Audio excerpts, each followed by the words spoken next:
História da Redenção. Capítulo 1. A queda de Lúcifer.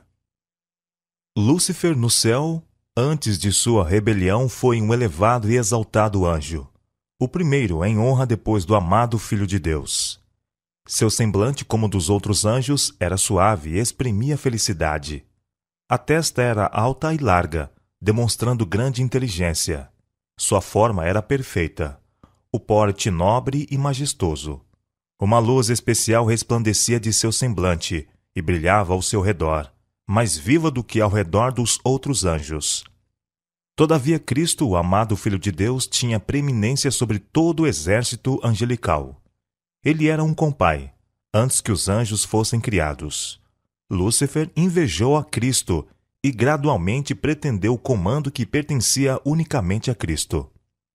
O grande Criador convocou os exércitos celestiais para, na presença de todos os anjos, conferir honra especial a seu filho.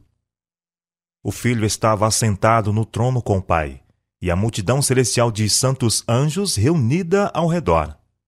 O Pai então fez saber que, por sua própria decisão, Cristo, seu filho, devia ser considerado igual a ele, assim que em qualquer lugar que estivesse presente seu filho, isto valeria pela sua própria presença.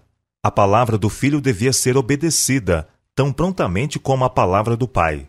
Seu Filho foi por ele investido com autoridade para comandar os exércitos celestiais. Especialmente devia seu Filho trabalhar em união com ele na projetada criação da terra e de cada ser vivente que devia existir sobre ela. O Filho levaria a cabo sua vontade e seus propósitos, mas nada faria por si mesmo. A vontade do Pai seria realizada nele. Lúcifer estava invejoso e enciumado de Jesus Cristo. Todavia, quando todos os anjos se curvaram ante Jesus, reconhecendo sua supremacia e alta autoridade e direito de governar, ele curvou-se com eles. Mas seu coração estava cheio de inveja e rancor. Cristo tinha sido introduzido no especial conselho de Deus, na consideração de seus planos, enquanto Lúcifer não participara deles. Ele não compreendia, nem lhe fora permitido conhecer os propósitos de Deus. Mas Cristo era reconhecido como o soberano do céu. Seu poder e autoridade eram os mesmos de Deus. Lúcifer pensou em si mesmo como o favorito entre os anjos no céu. Tinha sido grandemente exaltado, mas isto não despertou nele louvor e gratidão ao seu Criador. Aspirava à altura do próprio Deus. Gloriava-se na sua altivez. Sabia que era honrado pelos anjos. Tinha uma missão especial a executar. Tinha estado perto do grande Criador e o resplendor incessante da gloriosa luz que cercava o eterno Deus tinha brilhado especialmente sobre ele. Pensava como os anjos tinham obedecido ao seu comando com grande entusiasmo. Não era seu vestuário belo e brilhante? Por que devia Cristo ser assim honrado acima dele? Ele deixou a imediata presença do Pai, insatisfeito e cheio de inveja contra Jesus Cristo. Dissimulando seu real propósito, convocou os exércitos angelicais, introduziu seu assunto, que era ele mesmo. Como alguém agravado, relatou a preferência que Deus dera a Jesus em prejuízo dele. Contou que dali em diante, toda a doce liberdade que os anjos tinham desfrutado estava no fim, pois não havia sido posto sobre eles um governador a quem deviam de agora em diante render honra servil? Declarou que os tinha reunido para assegurar-lhes que ele não mais se submeteria à invasão dos direitos seus e deles, que nunca mais ele se prostraria ante Cristo, que assumiria a honra que lhe devia ter sido conferida e que seria o comandante de todos aqueles que se dispusessem a segui-lo e a obedecer sua voz. Houve controvérsia entre os anjos. Lúcifer e seus simpatizantes lutavam para reformar o governo de Deus. Estavam descontentes e infelizes porque não podiam perscrutar sua insondável sabedoria e verificar o seu propósito em exaltar seu filho e dotá-lo com tal ilimitado poder e comando. Rebelaram-se contra a autoridade do filho. Os anjos, que eram leais e sinceros, procuravam reconciliar este poderoso rebelde à vontade de seu Criador. Justificaram o ato de Deus em conferir honra a seu filho e, com fortes razões, tentaram convencer Lúcifer de que não lhe cabia menos honra agora do que antes que o pai proclamasse a honra que tinha conferido a seu filho. Mostraram-lhe claramente que Cristo era o Filho de Deus, existindo com ele antes que os anjos fossem criados, que sempre estivera à mão direita de Deus, e sua suave, amorosa autoridade até o presente não tinha sido questionada, e que ele não tinha dado ordens que não fossem uma alegria para o exército celestial executar. Eles insistiam que o receber Cristo, honra especial de seu Pai, na presença dos anjos, não diminuía a honra que Lúcifer recebera até então. Os anjos choraram. Ansiosamente tentaram levá-lo a renunciar a seu mau desígnio e render submissão ao Criador, pois até então tudo fora paz e harmonia, e o que podia ocasionar esta voz discordante, rebelde? Lúcifer recusou ouvi-los. Então afastou-se dos anjos leais e sinceros, denunciando-os como escravos. Estes anjos leais a Deus ficaram pasmados ao verem que Lúcifer era bem-sucedido em seu esforço para incitar a rebelião. Prometia-lhes um novo e melhor governo do que até então tinham, no qual todos seriam livres. Grande número expressou seu propósito de aceitá-lo como líder e principal comandante. Ao ver que seus primeiros passos foram coroados de sucesso, vangloriou-se de que ainda haveria de ter todos os anjos ao seu lado, que seria igual ao próprio Deus e que sua voz autoritária seria ouvida no comando de todo o exército celestial. De novo, os anjos leais advertiram-no, alertando-o quanto às consequências se ele persistisse, que aquele que pôde criar os anjos tinha poder para retirar-lhes toda a autoridade e, de alguma assinalada maneira, punir-lhes a audácia e terrível rebelião. E pensar que um anjo pudesse resistir à lei de Deus, que era tão sagrada como ele mesmo. Exortaram os rebeldes a cerrar os ouvidos às razões fraudulentas de Lúcifer, advertindo, e a todos os que tinham sido afetados, que fossem a Deus e confessassem seu engano, por admitirem mesmo um pensamento que punha em dúvida sua autoridade. Muitos dos simpatizantes de Lúcifer ouviram o conselho dos anjos leais, se arrependeram de sua insatisfação e, de novo, receberam a confiança do Pai e seu amado Filho.